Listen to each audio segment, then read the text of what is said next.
Windows is great, but navigating its licenses can be complicated. My name is Abdullah. You're watching Candid.Technology, and in this video, we're talking about how you can fix the your license will expire soon errors that you might see on Windows 11. Now, fixing this error requires two simple steps. The first thing that you have to do is restart your Windows Explorer. How do we do this? Well, right-click the Start menu and then head over to the Task Manager.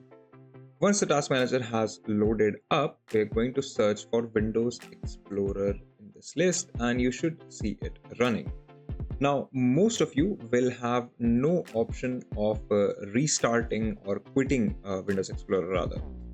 Because Windows doesn't allow you to do that. You can only restart the selected process. So if I go ahead and click on restart, you will see that my entire Windows interface will flash. So if I click on restart, screen goes blank and then my wallpaper and my taskbars and everything else comes back in.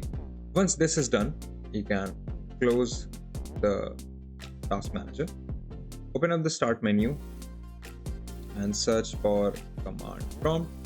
In here, we're going to launch it as administrator, give it the permissions that it needs. And now you have to run one simple command, which is slmgr-rer.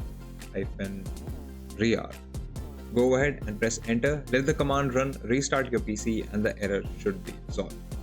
If you like this video, consider subscribing to the channel, give us a thumbs up, and tell us in the comments below what more such videos can we make for you. If you'd like to know more about tech, visit our website, Candid.Technology. Follow us on social media, follow me on Instagram or Twitter, and we'll see you in the next video.